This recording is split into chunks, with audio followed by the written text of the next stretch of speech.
because what they do is what Tolkien talks about. They help us uh, escape from the evils of reality, become consoled by the encounter with something transcendent, and then come back into the world and actually be able to change our lives for the better because of the reading that we do, not simply to find a guilty pleasure and keep pressing on that button again and again and again and again, just for the purposes of dulling the pain and the disappointment of life, which is not a very healthy way of engaging with any kind of entertainment, particularly reading.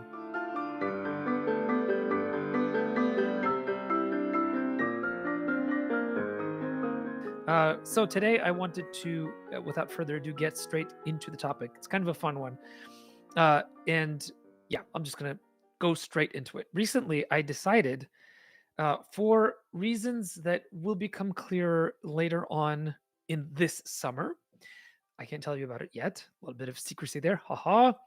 Uh, I decided to go a little bit into the grimdark genre. Now, those of you who have followed me for a while know that I have been explicitly anti grimdark in a lot of the kinds of things that I have said publicly and in print.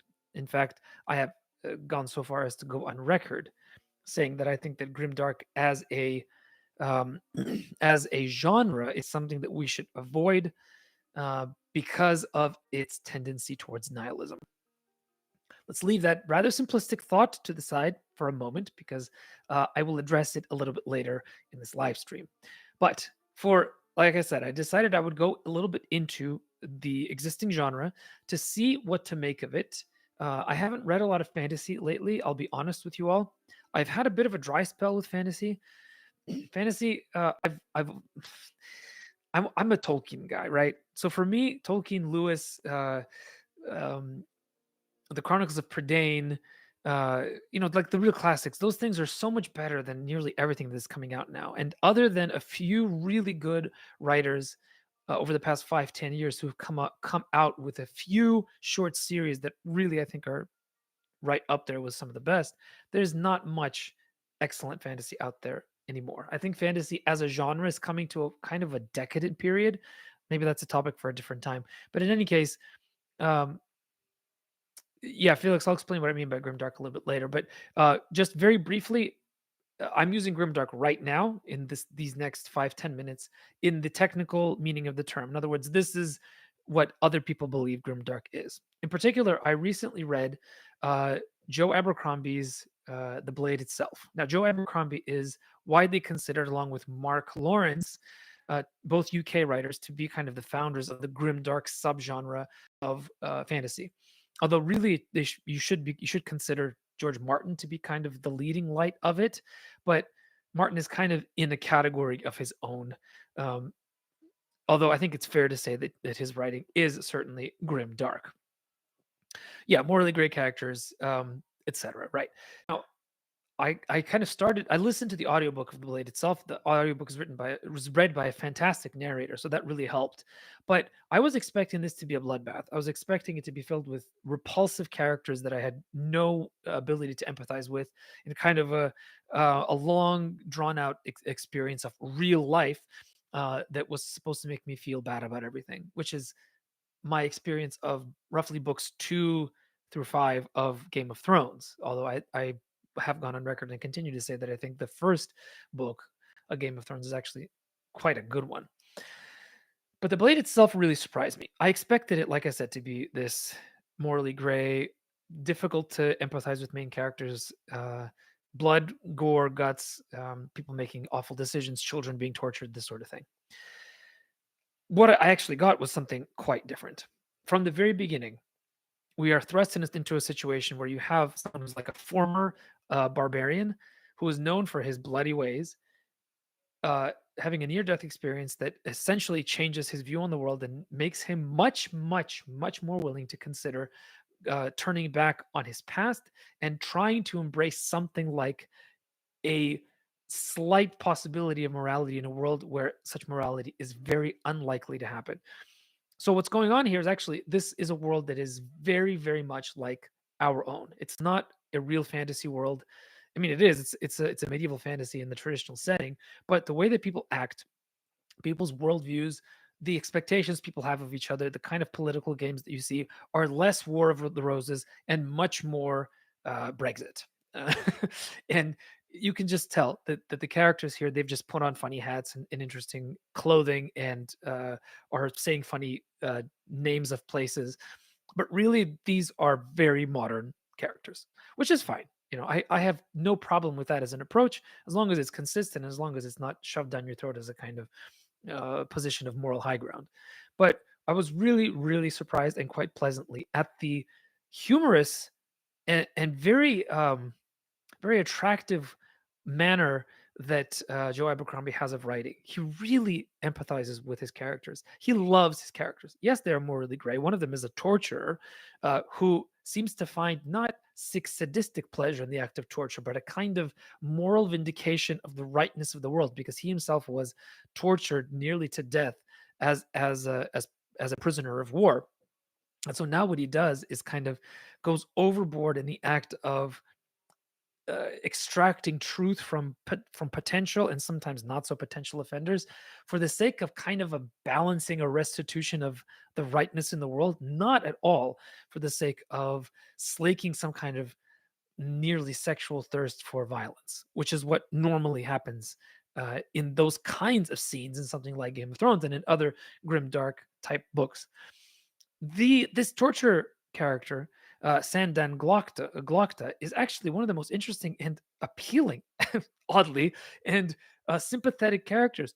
Towards the end of the story, you are totally rooting for this guy. And in fact, I think in book 2, I haven't gotten to it yet, and I'm not sure I will, but at least not in the near future. But by the end of book 1 and the setup for book 2, you're really rooting for this guy to win, not for this guy to go and torture a bunch of people, but for this guy to find his place in a society that's utterly decadent, that is on its last legs. It is very much like the society of the West in the decadent fall of the brilliant post Enlightenment period of freedom and democracy, which I think we are seeing right now collapsing into a heap of goodness knows what.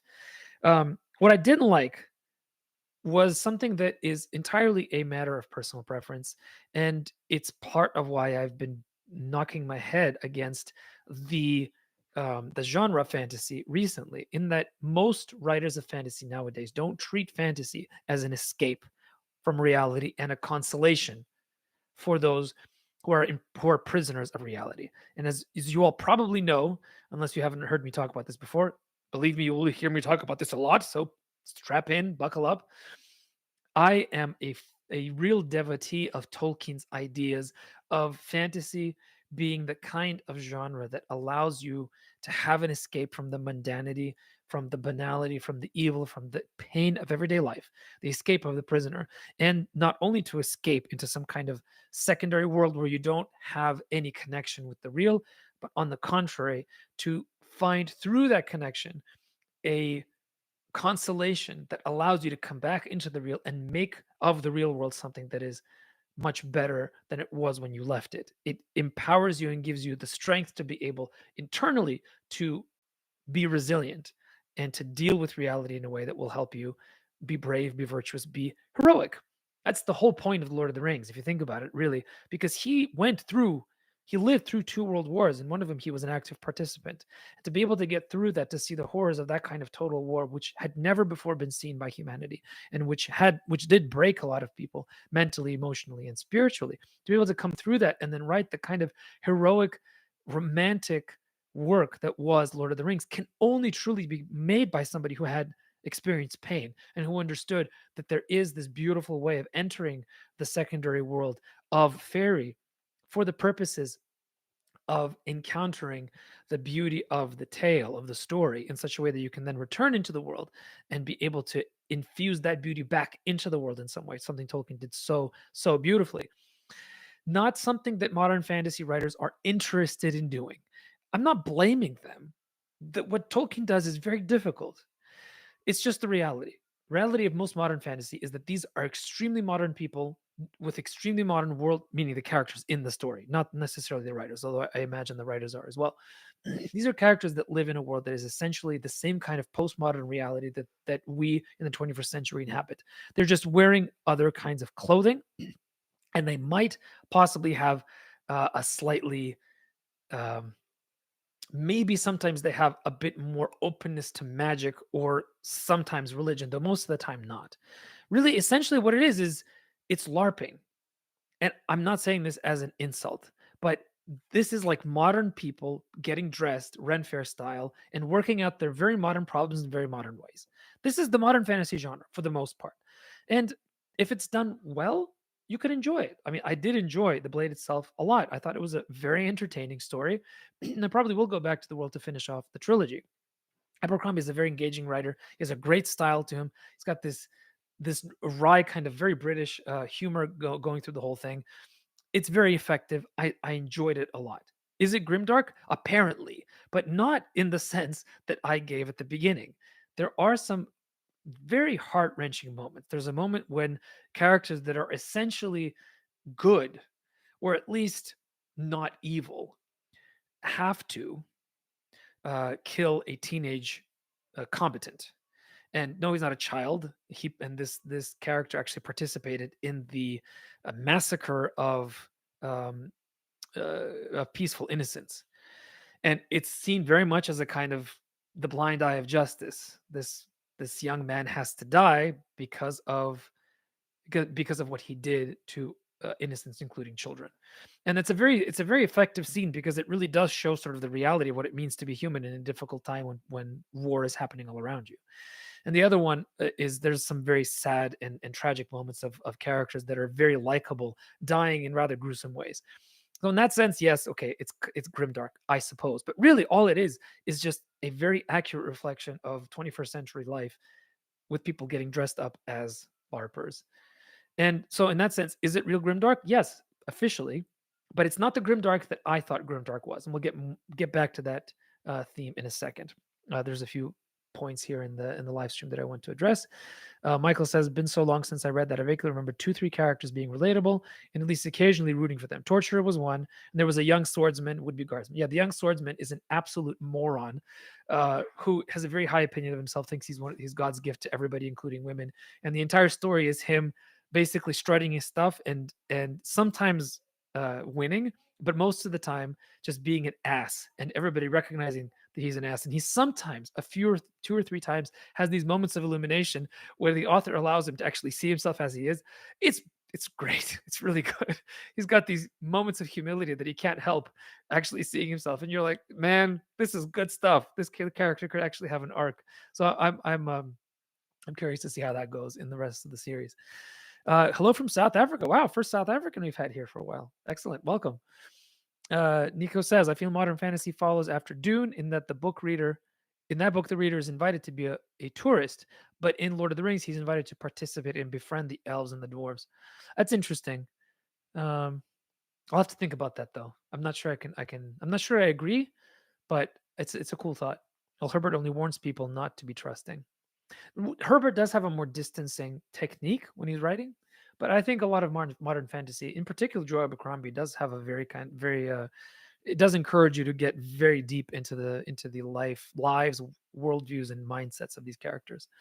The second book that I read recently that I really liked um, is a book called The Justice of Kings by Richard Swan. This is a brand new series. It just recently concluded its third and final volume of this series.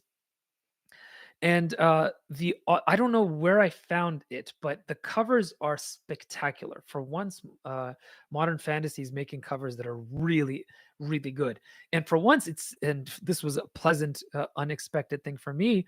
It didn't seem to be that this writer was pandering to modern publishing's ideological commands, as in you have to have a certain number of this kind of character, certain number of that kind of character, who are not, and I'm talking about like queer type stuff, right? Like they're just put in to check a box, um, and because ideological, we must follow the times. And by the way, I have plenty to say about that, and I will in another video. In particular, there is a writer that writes about queer characters all the time that I read pretty much all of her work, and that's Anne Leckie. And Anne Leckie can do sort of marginalized characters really well, and she can do them really badly, just like anybody. Or actually, not just like anybody. When she does them well, it's very, very effective. The Raven Tower. I'm going to do a separate video on the Raven Tower at some point. It's a really, really interesting book. Um, but she does that. I think it's basically a trans character in that book, and I was able to get through the whole thing, and I really really appreciated what she did. It was a fantastic book, but there's good reasons why. And I'll get to that in a different video.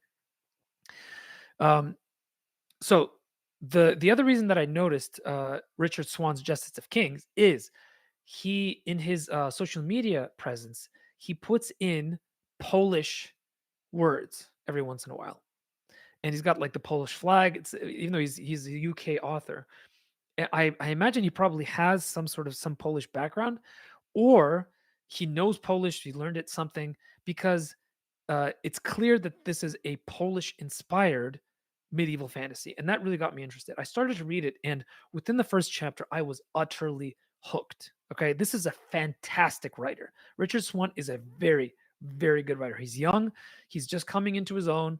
He just signed a major deal for another. This one is going to be a gunpowder fantasy in the same world as the Justice of Kings. I couldn't stop reading this thing, and it was on Kindle. I read like the first 3 or 4 chapters on Kindle, and it's very easy for me to get pushed out of it because I don't like reading on Kindle. Like it doesn't hold my attention as much as paper books do.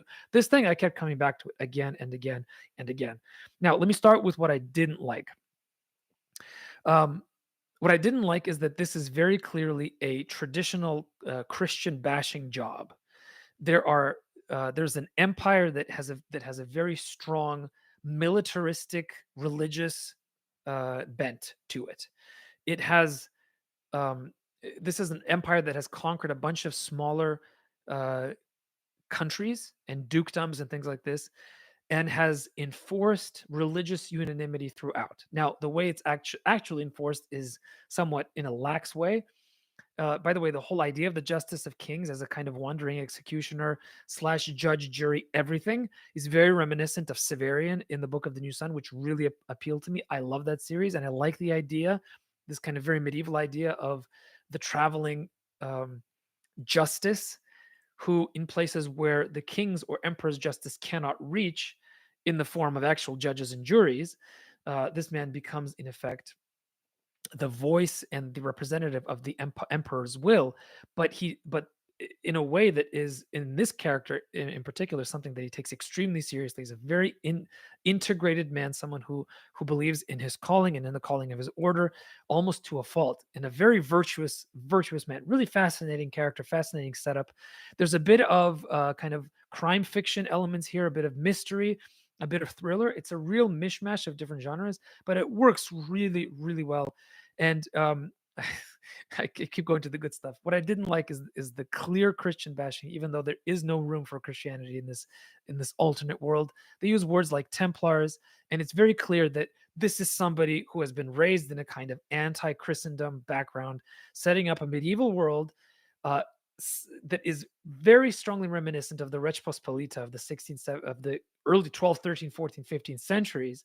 So this is the Polish domination of East Slavic lands that happened when for centuries, where actually there was the kind of religious domination by Templars that even Russians got a taste of during the times of Alexander Nevsky and others, when you actually had invading Templars coming into Russia to kill off Orthodox because they were not Christians or not Christian enough. So historically accurate, annoying because this is done too much. But again, that's just a uh, uh, personal problem that I have with this kind of writing. But it's very internally consistent and it's very good. Before I get any further, there's some comments here that I wanted to address. Felix, you think George Martin's critique of Tolkien shows that modern fantasy writers try to be too realistic, too close to the primary world? That's an interesting thought. I hadn't thought about that. Yeah, maybe. Yeah, maybe there needs to be a kind of distance of fairy, a kind of entering into an alternate reality where you recognize elements of the real world, but they don't overwhelm it. Yeah, I think that's right. Tyler from Nashville. Hey, nice. Martin said, but Tolkien doesn't ask the question, what was Aragorn's tax policy? Did he maintain a standing army? What did he do in times of flood and famine? It's true. A lot of modern historical fantasy is obsessed with the details, with those kinds of details. But that's simply a difference in genre. What Martin is writing is historical fantasy. It's not mythopoetic historical romance. or romantic history or whatever. It's an entirely different genre. So of course Tolkien is going to be interested in that. He's writing about fairy, not about a slightly different historical reality from the War of the Roses. Sarah from Nicaea, the Green Angel Tower does a great job of showing a callow youth grown up from his own fantasies of heroism into a mature man who has seen the horror of war with an implacable enemy. When will we get a troubled but good empire and bands of rebels who are great ideologues but essentially the bad guys? Yeah, that's a good question. Maybe you should write that, Sarah. Maybe I'll write that. Hey, Baze, good to see you. Uh, yes, I've been doing very well. Hope you have been well as well. There's a funny paradox in using the word realistic when discussing fantasy.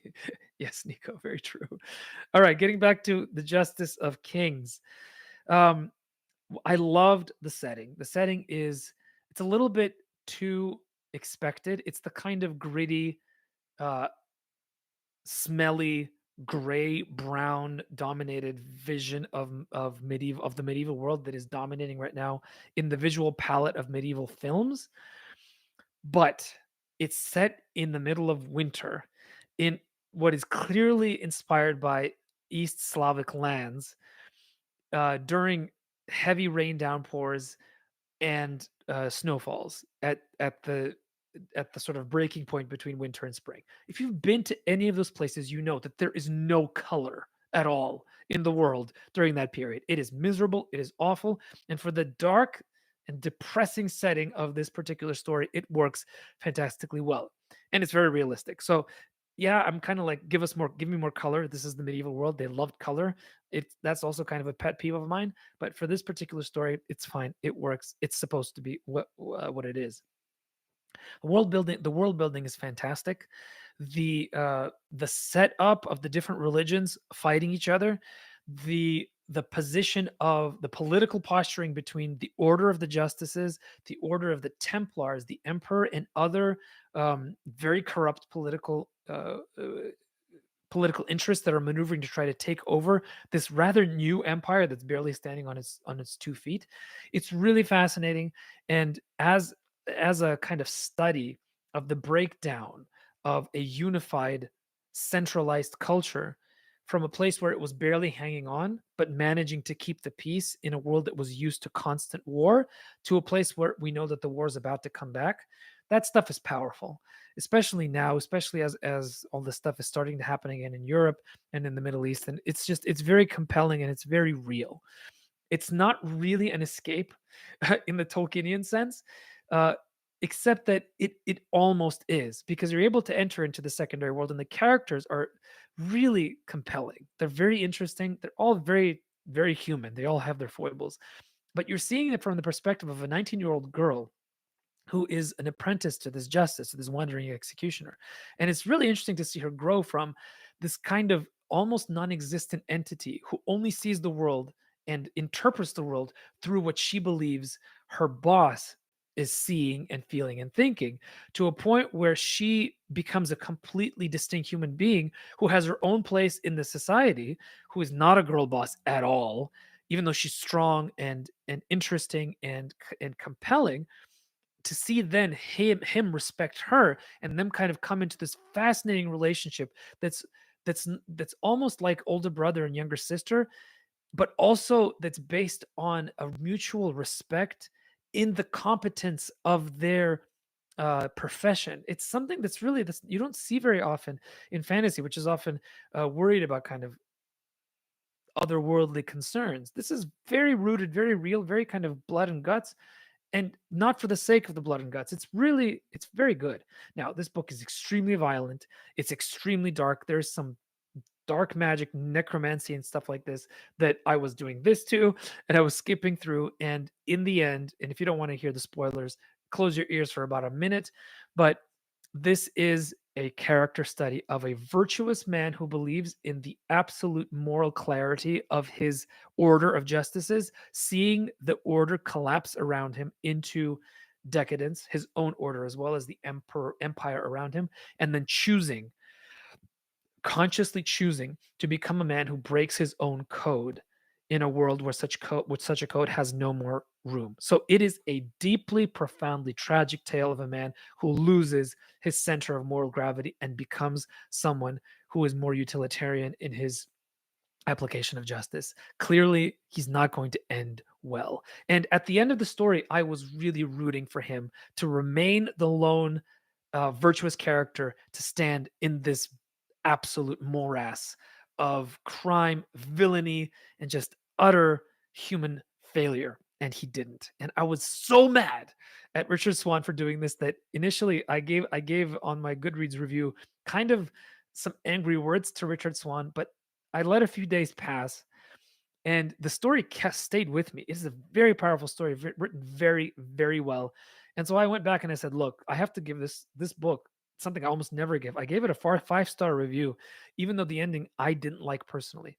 And the reason is that this is not grimdark. Again, in the same way that I thought that grimdark was supposed to be this thing that celebrates nihilism, that celebrates moral grayness, that celebrates the postmodern view of man as the only possible way of dealing with the violence of the world. This is a profoundly tragic story. It is sad, and you can feel the author allowing this tragedy to unfold in an almost classical way, as an opportunity for us, the reader, to look at this thing and collectively say, "No, don't do this." And that is a beautiful thing when you have that kind of stance as an author, to allow the readership and himself, I imagine too, to have this kind of moral clarity as while you're looking at this absolute morass of evil, and to say this is not the way it should be. So there is a definitely a place for this kind of storytelling. I don't believe that that's not what I thought grimdark was. And so this leads me um to the question that I raised when I made this live stream public, and that is, should grimdark be part of the quote canon of speculative fiction? What am I talking about? What canon of speculative fiction? Well, I have a little mini project that I've started. It's connected with my starting a new publishing company through St. Athanasius Press. It's called The Wood Between the Worlds Press, and we have a new Substack called The Wood Between the Worlds. You can find us on Substack, and I've been slowly adding content on that, including some really interesting conversations with uh, famous and not so famous writers and other creatives. And part of what I'm doing is creating a kind of um, database, a definitive place that I can point to for my thoughts about why we should read fantasy and speculative fantasy more specifically, and speculative fiction more broadly.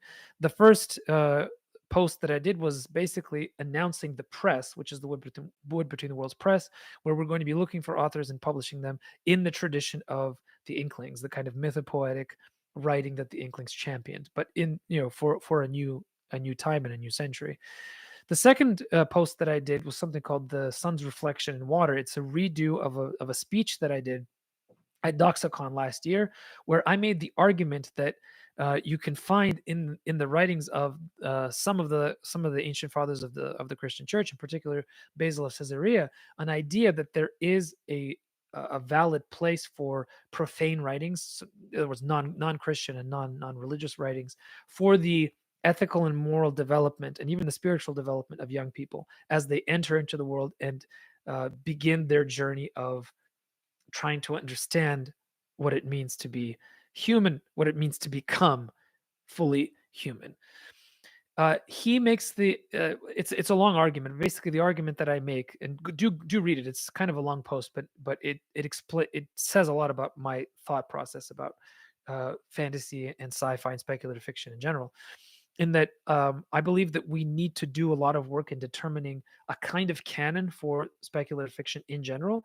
Not to say that you shouldn't read what you want, but as a kind of ideal. So to show people, look, these are the things that we can say for sure are going to be remembered by people centuries into the future. Why? Not because they're well written or entertaining or exciting, even though they might be, but because they have that a little extra something. Because they have um, because what they do is what Tolkien talks about. They help us uh, escape from the evils of reality, become consoled by the encounter with something transcendent, and then come back into the world and actually be able to change our lives for the better because of the reading that we do, not simply to find a guilty pleasure and keep pressing on that button again and again and again and again, just for the purposes of dulling the pain and the disappointment of life, which is not a very healthy way of engaging with any kind of entertainment, particularly reading.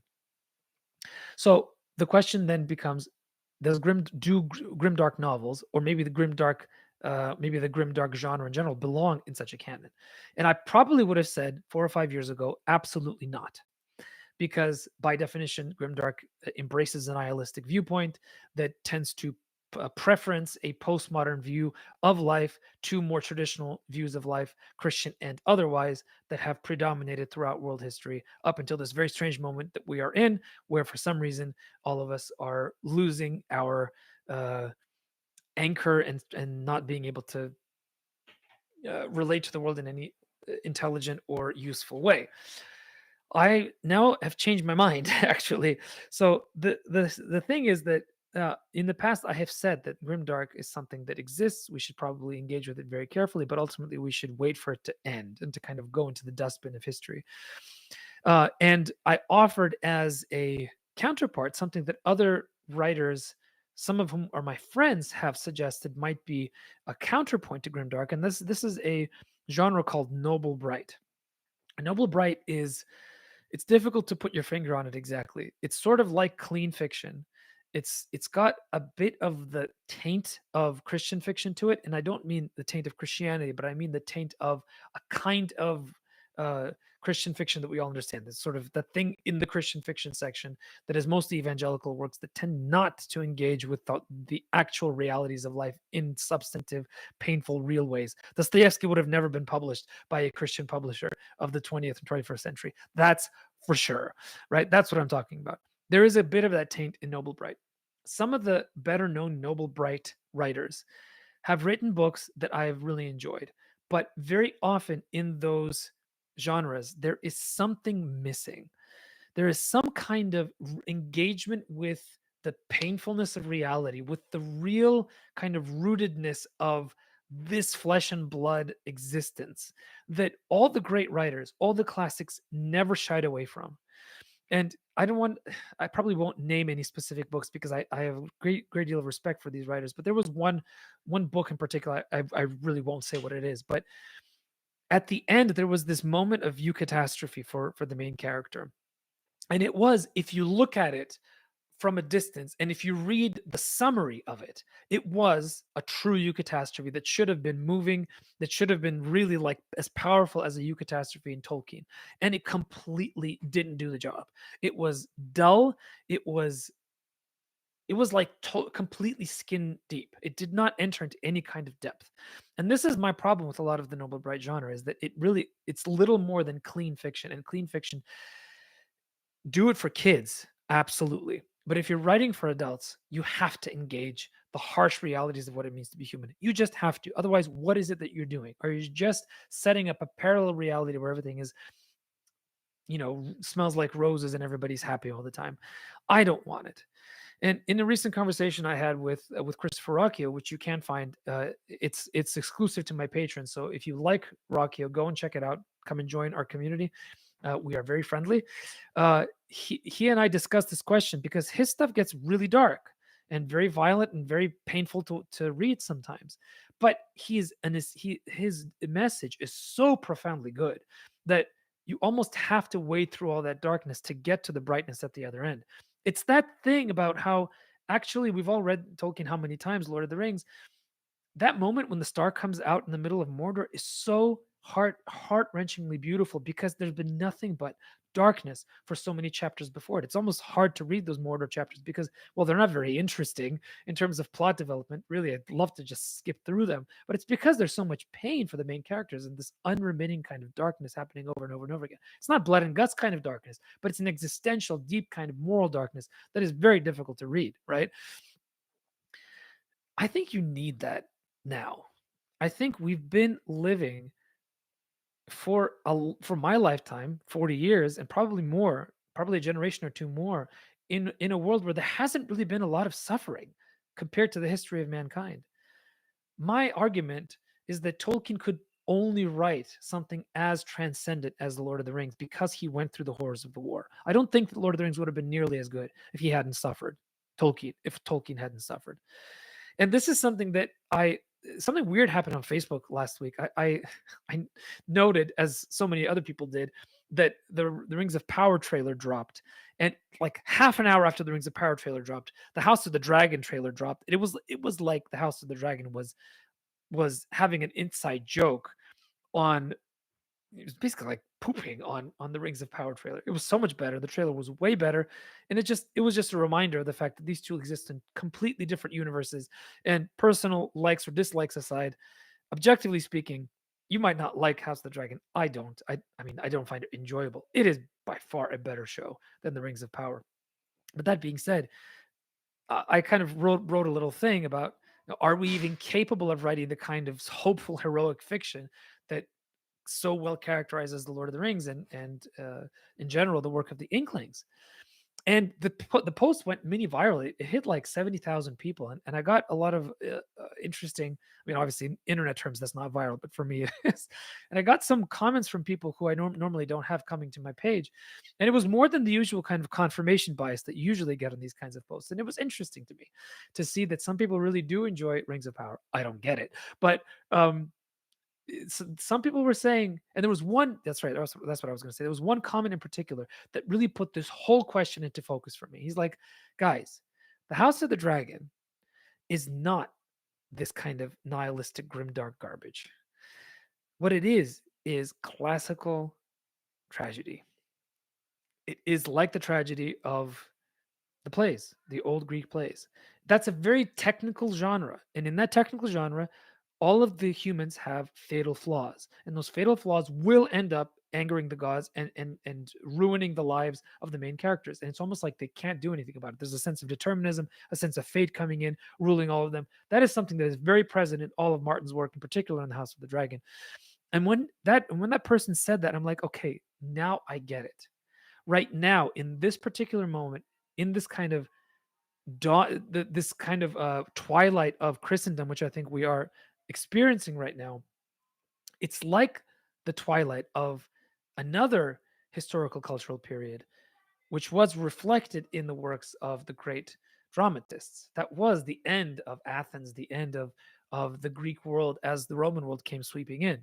It was also the end of a long and beautiful tradition of art, of philosophy that at one point they believed they were the pinnacle of humanity, that nothing could ever overcome them. I mean, they even overcame the Persians however many times. The Persians were one of the greatest empires of all time at that point. And so that comment that he made really focused it for me. And that reminded me that, yeah, we need tragedy sometimes. We need the clarity that tragic genres provide. So I wholeheartedly say that some grimdark entries must be in the canon. Will Richard Swan's Justice of Kings series be in the canon? I'm going to finish the series and I will let you know my personal opinion on that. Does Joe Abercrombie's Blade itself trilogy belong in the canon? I'm not sure. I don't think it's as hefty and as powerful as some other grimdark things that I've read, but it's certainly an enjoyable read. And we'll see if I get to the end. I'll let you know about that as well. But that's what I wanted to talk about today. These kinds of shorter reviews of fantasy and sci-fi media is something I'm going to be doing more for the Wood Between the Worlds. This video will appear on the Wood Between the Worlds Substack, either in edited form or not. We'll see. And it's also something that we talk about here in my Patreon community.